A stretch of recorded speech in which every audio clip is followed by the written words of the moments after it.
Hello दोस्तों, तो इस वीडियो में मैं आपको बताने वाला हूँ कि यदि आपने अपने चार्ट पेपर में हैवर विधि का चित्र बनाया है तो उससे आपसे एग्जामिनर जो है वो क्या-क्या प्रश्न पूछ सकता है और क्या-क्या प्रश्न बनते हैं। ठीक है, इन्हीं के प्रश्नों को आपको तैयार कर लेना है अच्छे से। इनमें से ही आपके सारे प्रश्न हो जाएंगे। ठीक है, तो चलिए शुरू करते हैं। क्वेश्चन फर्स्ट जो है वो पूछ सकता है, अमोनिया का सूत्र बताइए। ठीक है, अमोनिया का सूत्र क्या होता है? तो आपको सीधे सीधे जवाब देना है NH3। ठीक है, इसके बाद सेकंड क्वेश्चन है, अमोनिया के निर्माण में एन तथा एच का क्या अनुपात रहता है? ठीक है, इसका आंसर है 1:3। आपको ज़्यादा नहीं बताना है, एक्स्ट्रा नहीं बताना है। यदि वो पूछता है कि क्यों, तो आप बताएंगे कि जब एक अणु नाइट्रोजन का तथा 3 अणु हाइड्रोजन के Fe उत्प्रेरक की उपस्थिति में क्रिया करते हैं तो दो दो अमोनिया के अणुओं का निर्माण होता है। ठीक है, और यह कैसी क्रिया है? यदि वो पूछता है कि यह कैसी क्रिया है तो आपको बताना है कि यह एक उत्क्रमणीय अभिक्रिया है। ठीक है, यह एक उत्क्रमणीय अभिक्रिया है तथा यह एक ऊष्माक्षेपी अभिक्रिया है।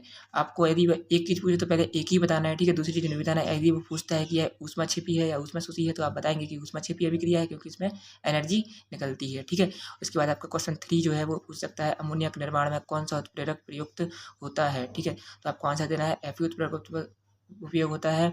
और इस Fe का अगर वो परमाणु क्रमांक पूछता है तो बिल्कुल आपको बता देना है कि 26 होता है। ठीक है, ये याद कर लीजिएगा। मैं आपको इस वीडियो में बिल्कुल क्लियर कर दूंगा, आपके सारे डाउट्स क्लियर हो जाएंगे। आपको यही क्वेश्चन याद करके जाना है। ठीक है फ्रेंड्स, तो क्वेश्चन चौथा वो आपसे पूछ सकता है कि अमोनिया के निर्माण में कौन उत्प्रेरक वर्धक का कार्य करता है?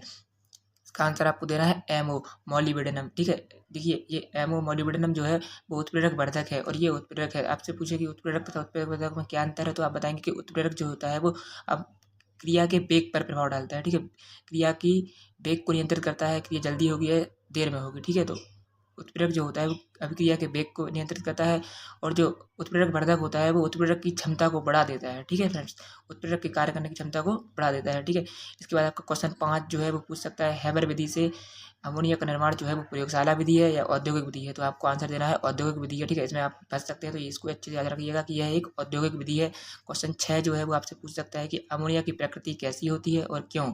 ठीक है, आपसे 2 क्वेश्चन है। ठीक है, इसमें तो आपसे यदि इतना पूछे कि अमोनिया की प्रकृति कैसी होती है तो आपको सिंपल आंसर देना है क्षारीय होती है। ठीक है, और यदि वह पूछता है क्यों होती है तो आप बताएंगे कि जब अमोनिया जो है वो HCl अम्ल से क्रिया करती है तो वह एक लवण का निर्माण करती है, NH4Cl का निर्माण करती है, जो कि एक अमोनियम क्लोराइड लवण है। ठीक है, तो इसलिए यह एक क्षार है, क्योंकि क्षार और अम्ल क्रिया करके ही लवण बनाते हैं। ठीक है, क्वेश्चन 7 जो आपसे पूछ सकता है कि अमोनिया हवा से भारी है या हल्की है? सिंपल याद कर लीजिए, हल्की है। ठीक है, अमोनिया जो है वो हवा से हल्की है। ये क्वेश्चन थोड़ा पूछ सकता है वो आपसे। अमोनिया जल में विलेय है या नहीं है? आपको आंसर देना है अमोनिया जल में विलेय है। और वह आपसे यदि पूछता है कि क्यों विलेय है, तो आपको आंसर देना है कि जब अमोनिया तथा जल को घोला जाता है, अमोनिया को जल में घोला जाता है तो NH4OH बनता है, जो कि अपने आयनों NH4 पॉजिटिव तथा OH नेगेटिव में टूट जाता है। ठीक है, अमोनियम हाइड्रोक्साइड जो है वो अपने आयनों NH4 पॉजिटिव तथा OH नेगेटिव में जल में टूट जाता है। और यदि वह आपसे पूछता है कि यह जो विलयन है, जलीय विलयन होता है, वो क्षारीय है कि अम्लीय है, तो आपको बताना है कि ये एक क्षारीय प्रकृति का विलयन होता है। ठीक है, अमोनिया एक क्षार है तो विलयन भी उसका क्षारीय ही होगा। ठीक है फ्रेंड्स, इसके बाद क्वेश्चन 8 जो है वो आपसे पूछ सकता है, अमोनिया के निर्माण में कौन सा बंध बनता है? ठीक है, तो आपको आंसर देना है H बंध, क्योंकि देखो अमोनिया जल में घुल जाती है और जितने भी मोस्टली पदार्थ जल में घुल जाते हैं उनमें H बंध ही पाया जाता है। ठीक है, इसके बाद अमोनिया का अणुभार, ये नेक्स्ट क्वेश्चन है। ठीक है फ्रेंड्स, अमोनिया का अणुभार कितना होता है? आपको आंसर देना है 17। आप यहाँ से निकाल के भी बता सकते हैं। ठीक है, N का 14 होता है, H का 1 होता है और यहाँ पे 3 H है तो 3 × 1 और ये आपका 17 हो गया। ठीक है, इसके बाद चलिए नेक्स्ट क्वेश्चन पे चलते हैं। आपका नेक्स्ट क्वेश्चन है, क्वेश्चन नंबर 9 है आपका, अमोनिया के उपयोग बताइए। ये बहुत ही इंपॉर्टेंट क्वेश्चन है। ठीक है, इसको अच्छे से याद कर लीजिएगा, बहुत ही इंपॉर्टेंट क्वेश्चन है। अमोनिया के उपयोग बताइए। ठीक है, इसके बाद इसका एक पहला उपयोग है यूरिया के रूप में अमोनिया का उपयोग किया जाता है। यूरिया का जो फॉर्मूला है वो NH2CONH2 होता है। ठीक है, अभी मैं बताऊंगा कि अमोनिया से यूरिया का निर्माण कैसे किया जाता है। आप थोड़ा अभी बस इतना याद कर लीजिए कि यूरिया के रूप में इसका उपयोग किया जाता है। इसके बाद इसका प्रयोग विस्फोटक पदार्थ NCl3 बनाने में किया जाता है। ये कब बनता है? ये जब बनता है जब अमोनिया को कम मात्रा में तथा क्लोरीन को मात्रा अधिक लिया जाता है, तब NCl3 का निर्माण होता है, जो कि एक विस्फोटक पदार्थ है। आपको याद कर लेना है बहुत अच्छे से। ठीक है फ्रेंड्स, इसके बाद आता है इसका उपयोग नाइट्रिक अम्ल बनाने में किया जाता है। कैसे बनाया जाता है? आपको पता होना चाहिए कि ओस्टवाल्ट विधि से नाइट्रिक अम्ल बनाया जाता है। ठीक है, अमोनिया द्वारा।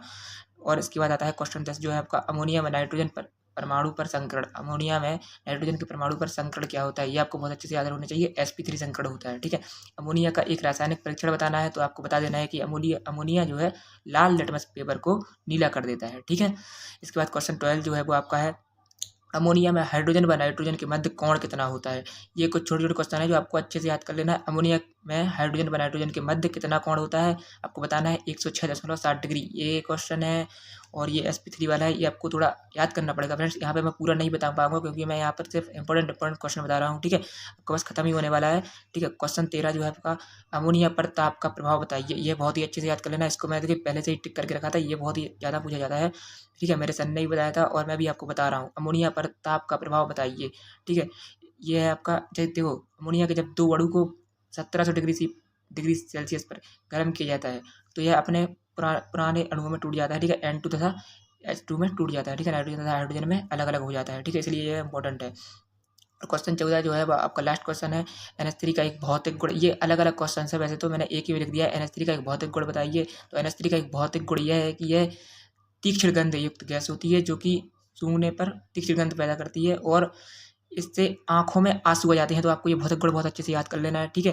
इसके बाद इसका जो रासायनिक गुण है वो यही है, अभी मैंने बताया भी था आपको इधर पे कि यूरिया जो है इसका निर्माण होता है। तो यहीं पर मैं इसी को बता दे रहा हूँ, आपको ज़्यादा याद नहीं करना पड़ेगा, इससे दो क्वेश्चन आपके एक साथ हो जाएंगे, ठीक है।